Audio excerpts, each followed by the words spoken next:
Prezados amiguitos, a saga do Demolidor, né? Lançou aí faz alguns meses, mas já ainda tem todas as edições nas bancas.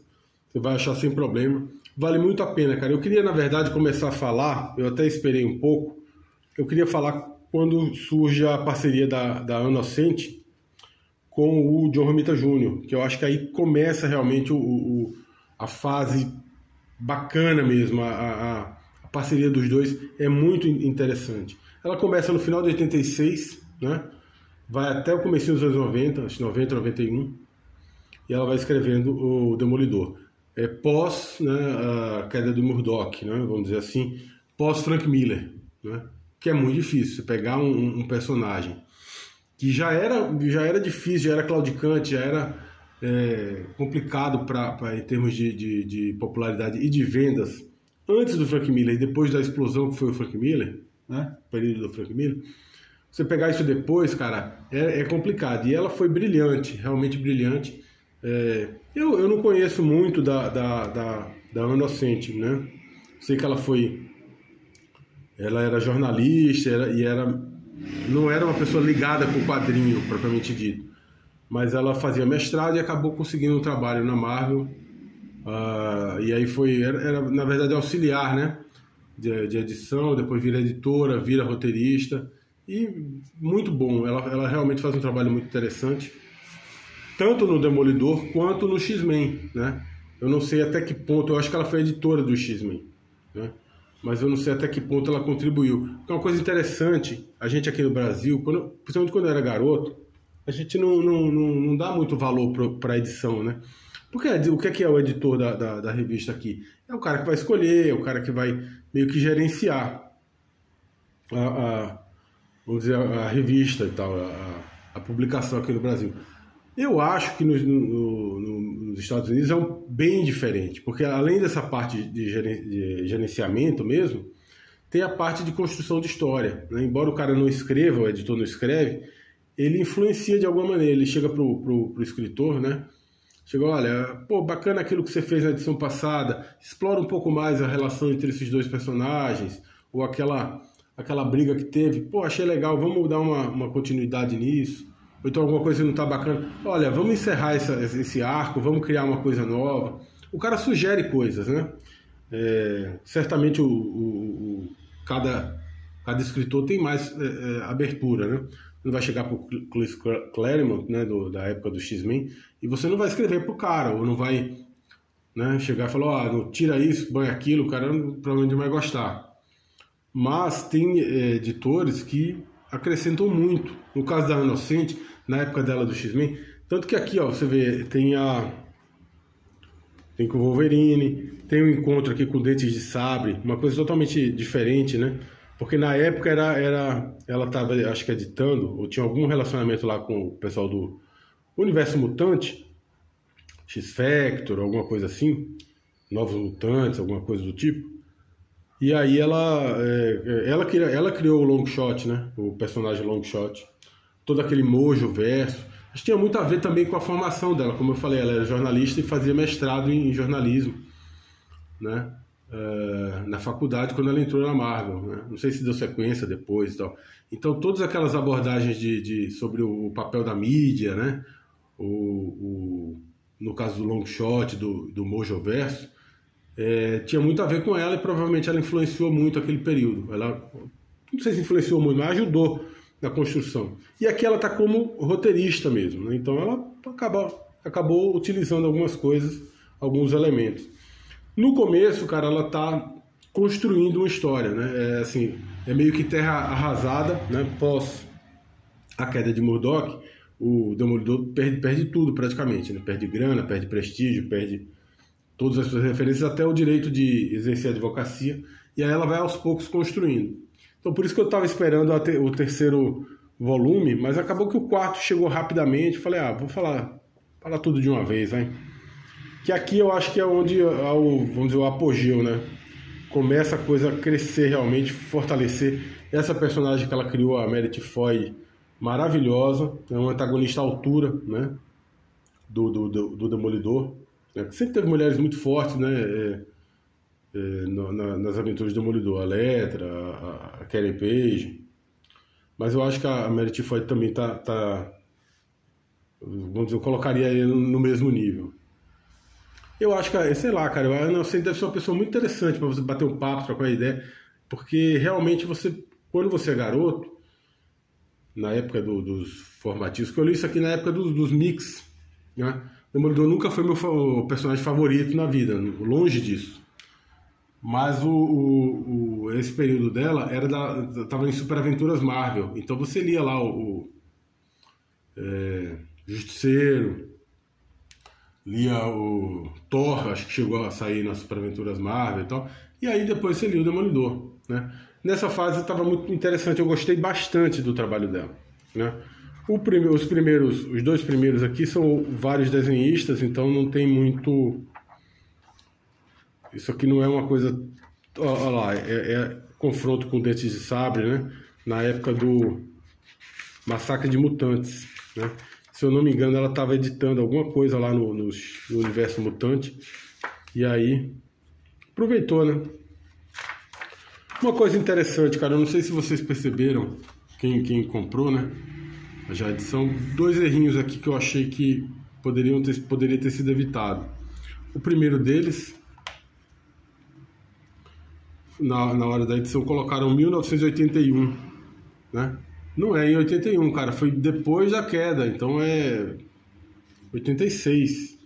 Na hora que bateu eu falei, pô, tá errado isso aqui. Fora isso, cara, aparece aqui, ó, um selo de Marvel 25 anos. Né? Não sei se dá pra ver direito, tá meio... Deixa eu tirar a luz aqui pra gente ver.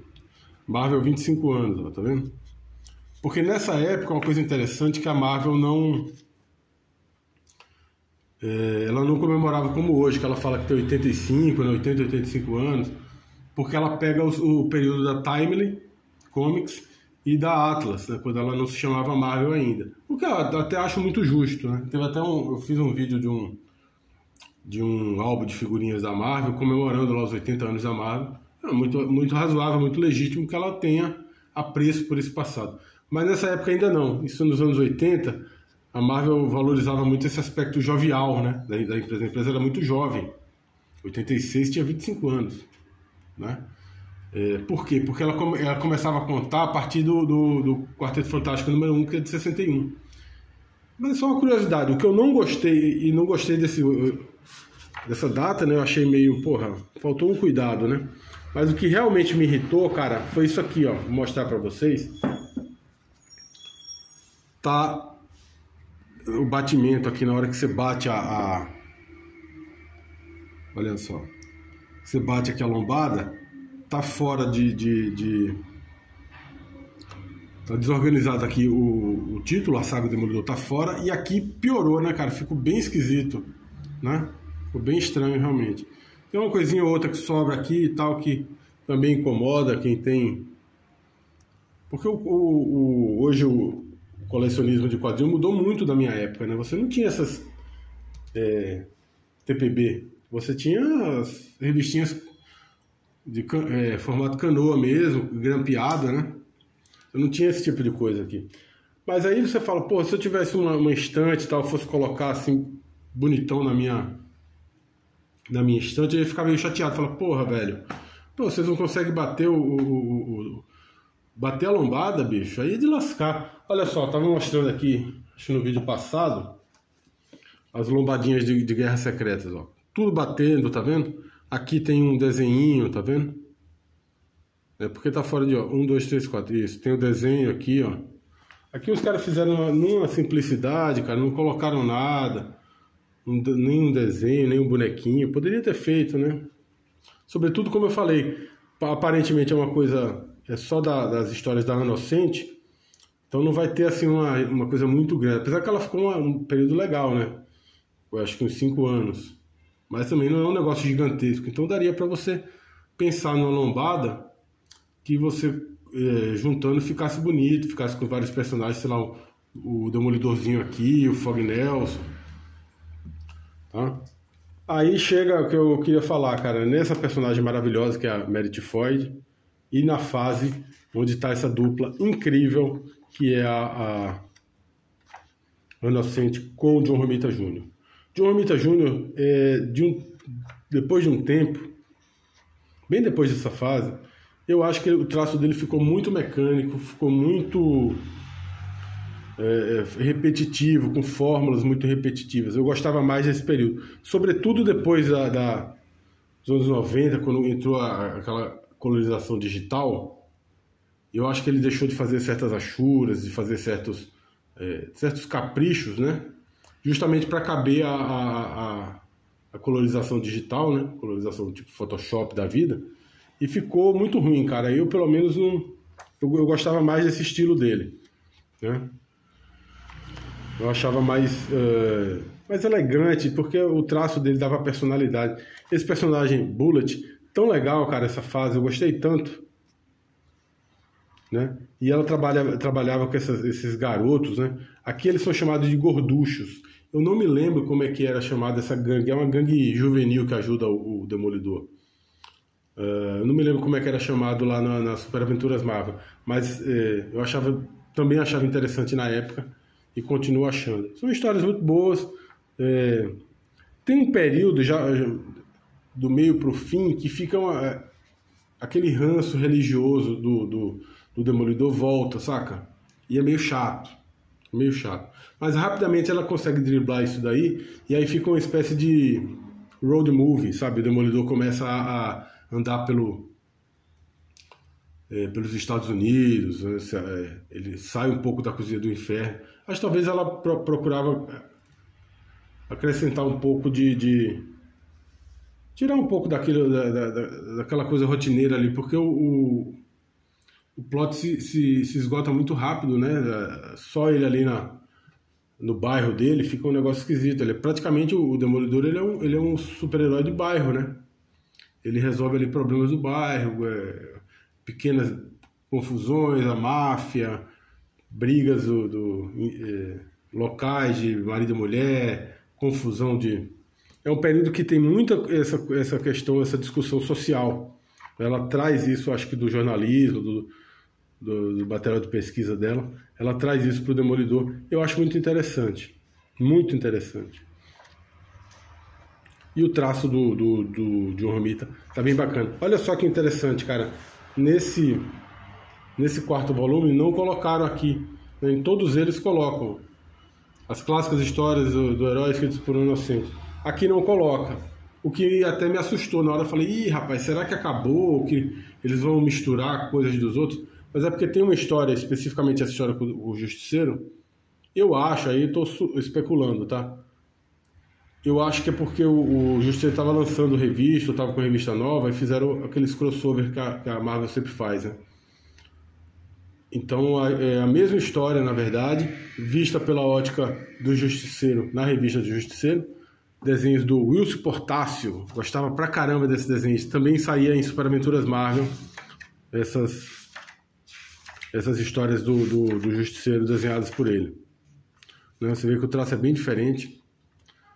Mas aí é como eu falei, aí eles tiraram aquele título aqui que é as histórias escritas por um inocente, porque essa aventura especificamente, né, foi da revista do Justiceiro, The Punisher, né? The Punisher número 10, não? The Punisher número 10, agosto de 88. Olha só como avança, né, cara? Ela começou no finalzinho de 86, praticamente um ano e meio já foi embora, com 4 volumes. Aí na próxima edição tem a mesma história, o mesmo personagem, a mesma situação, só que na revista do Justiceiro. Bem, bem, bem legal, cara. Assim, cara, é um tipo de quadrinho, de certa maneira, datado, né? Mas o Justiceiro, ele é muito datado. O Justiceiro, não, desculpa, o Demolidor é muito datado. O Justiceiro é mais ainda, né? O Demolidor é muito datado porque ele tem esse aspecto de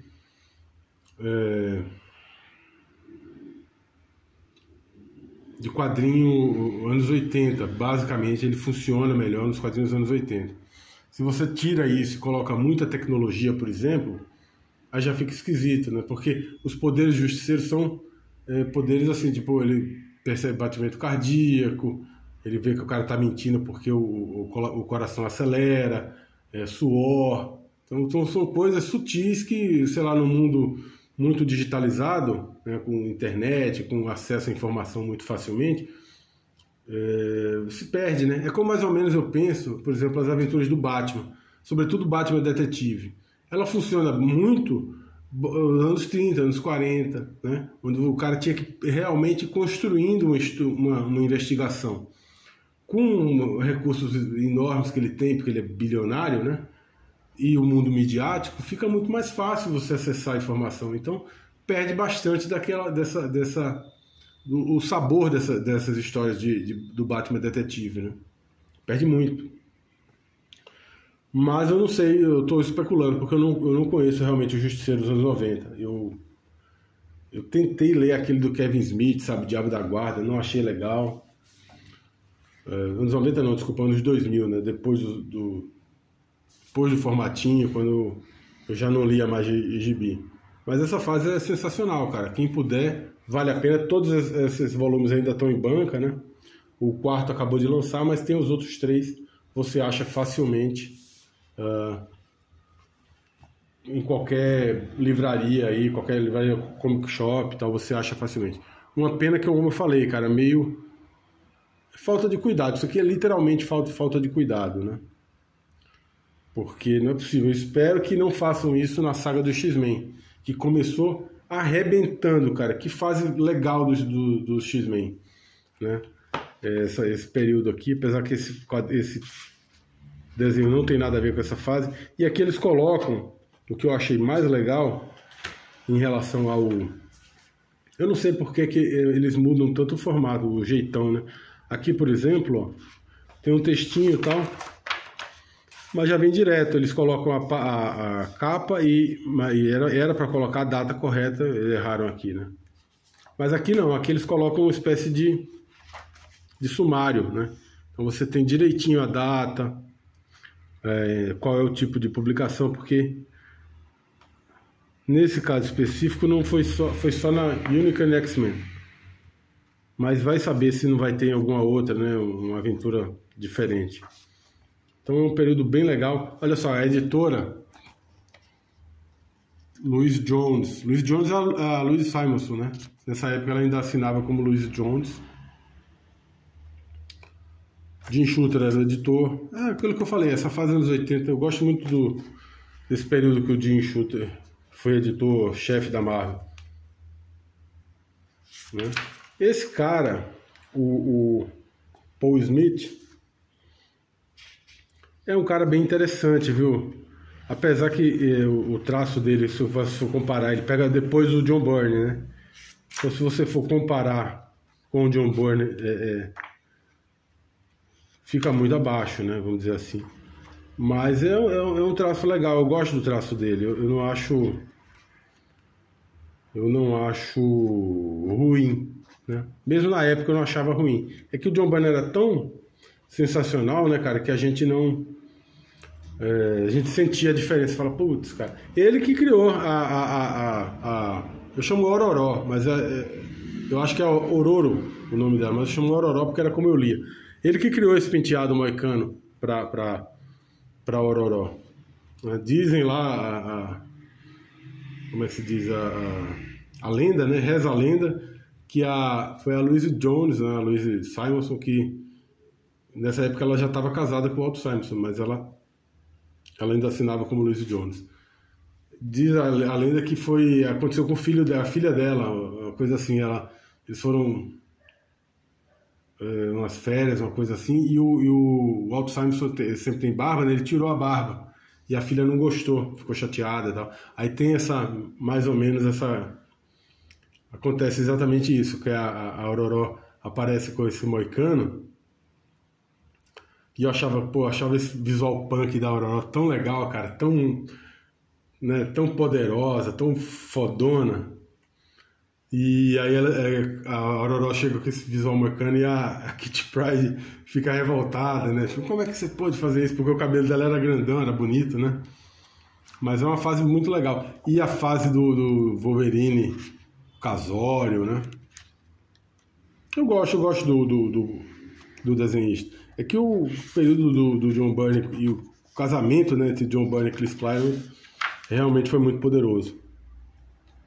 Essa é uma fase sensacional, cara. Eu espero que tenha bastante edições, eu gostaria de ter todas, porque o X-Men, vamos dizer, o que eu mais gostava é uma espécie de novelinha, né? O X-Men sempre foi uma novelinha adolescente, é a malhação da minha geração, sacou? Porque tinha tudo a ver com os adolescentes, né? O que que são? Eles são jovens, né? Alguns mais velhos, tipo Wolverine e tal, mas a maioria é garotão. Iam para a escola, eles tinham que estudar lá no Instituto para Jovens Superdotados lá do professor Xavier. Tinha o professor, tinha a figura do professor, do pai, né? Tinha também a coisa deles serem, o fato de ser mutante, né? Se sente excluído da sociedade, se sente discriminado de alguma maneira. Então isso batia muito fundo para o cara que é adolescente, ou pré-adolescente, né? Então o X-Men para mim foi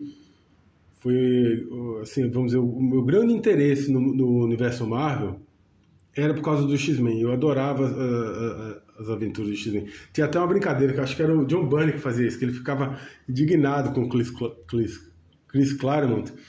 Ele falava assim, pô, uma aventura perfeita do Chris Claremont é o Ciclope e a Jean Grey no seu apartamento, chovendo, e eles discutindo a relação, tomando um chá, e nada acontece. E realmente ele gostava de um papo, né? Mas não é verdade, cara. O Chris Claremont também fazia aventuras, fazia brigas, mas ele gostava muito desse período assim, de novelinha, né? De ficar batendo papo e tal. Por acaso, é a parte que eu mais gosto. Por exemplo, nessa época do John Byrne, teve aquela fase, eu achava chatérrima, aquela fase espacial, saca? Com essa tal dessa Lilandra, que eu nunca gostei dessa personagem, que é a noiva, a namorada, Imperatriz Lilandra do Shi'ar. Cadê ela aqui? Vamos ver. Essa daqui, ó. Não sei se está dando para ver, cara. Eu tô falando, eu nem tô vendo, prestando atenção se vocês estão conseguindo ver A noite é ruim a imagem, né? Essa daqui, cara, eu achava tão chato, cara. Nunca gostei dessas aventuras intergalácticas do X-Men. Acho que não tem nada a ver com o X-Men.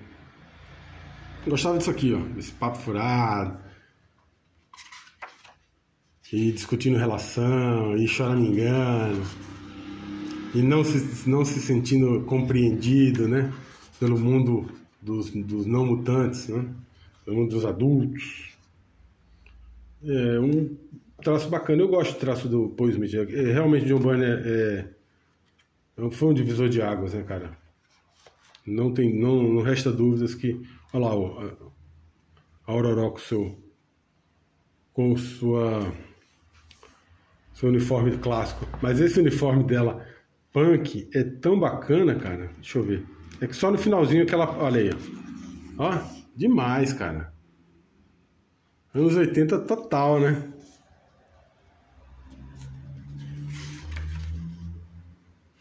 Ah, tá vendo aqui, ó, a menina chorando, reclamando. Ela não gostou do... Mas é sensacional, cara. A saga dos X-Men, como eu falei, nessa época quem estava editando era a Louise Jones, a Louise Simons. Pode ser que, quem sabe, a saga evolua tanto que chegue na época da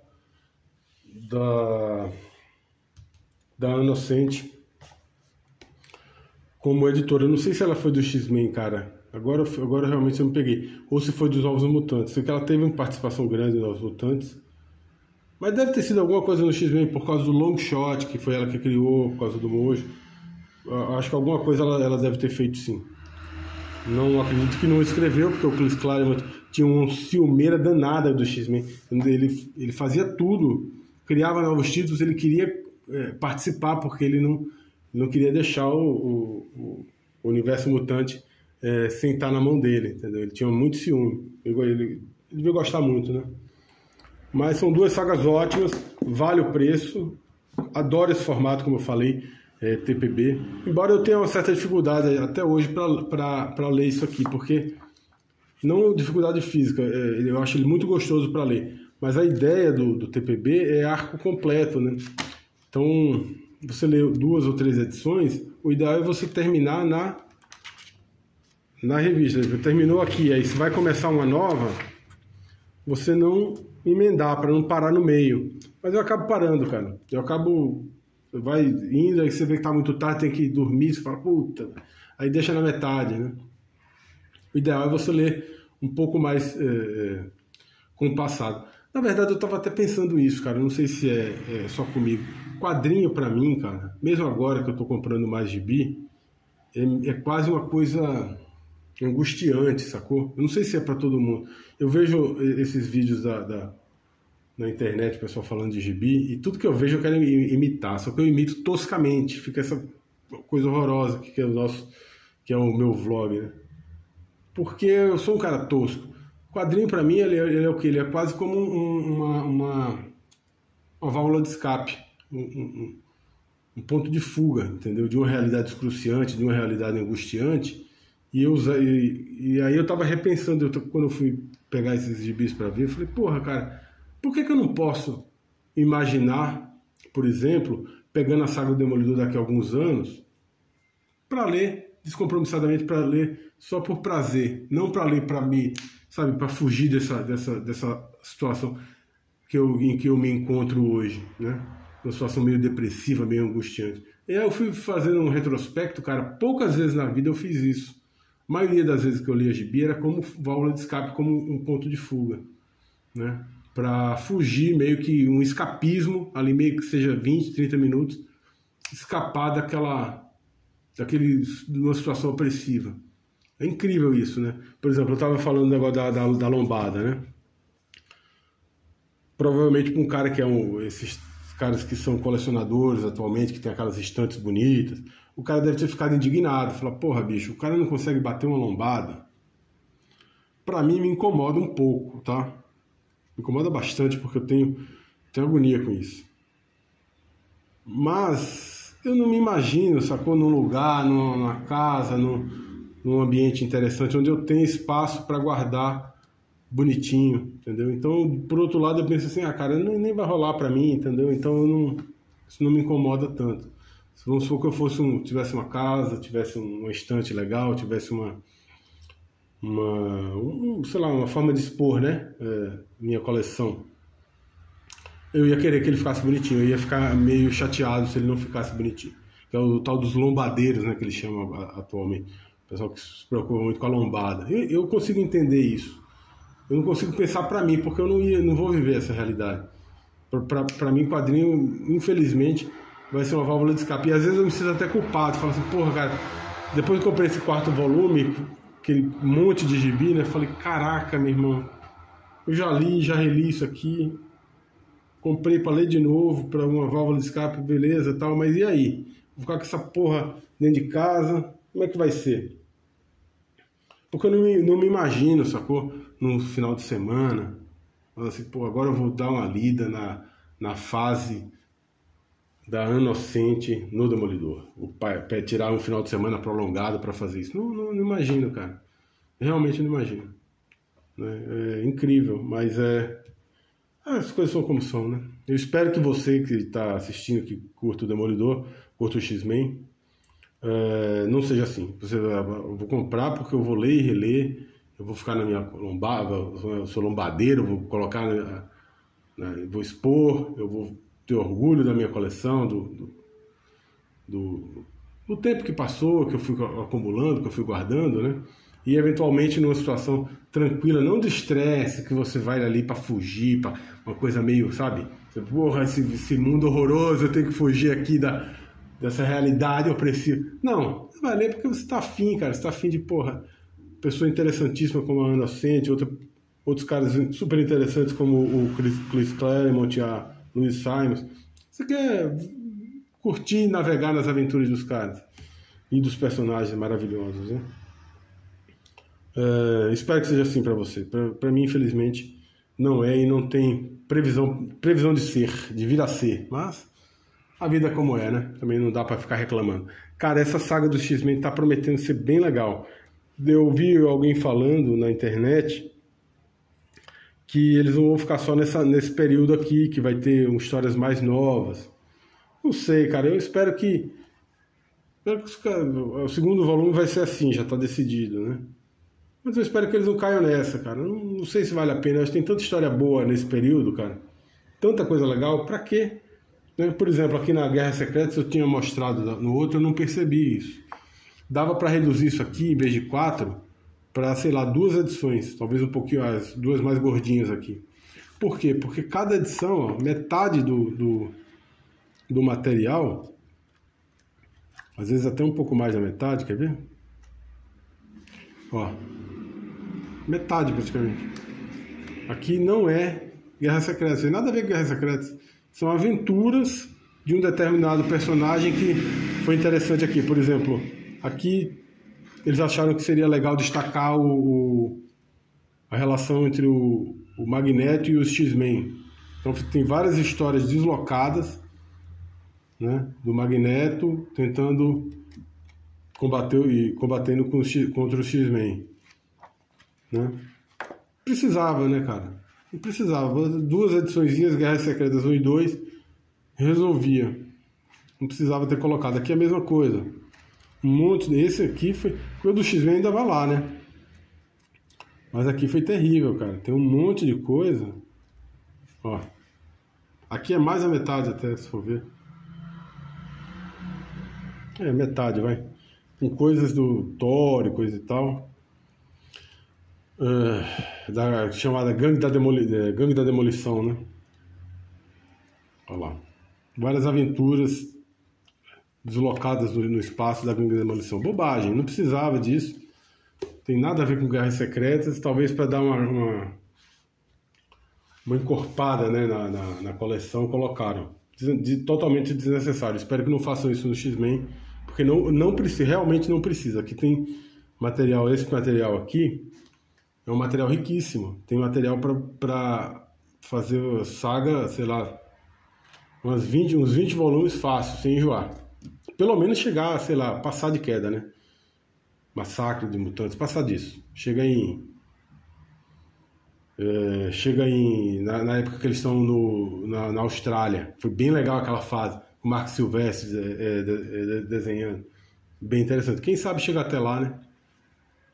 Abraços.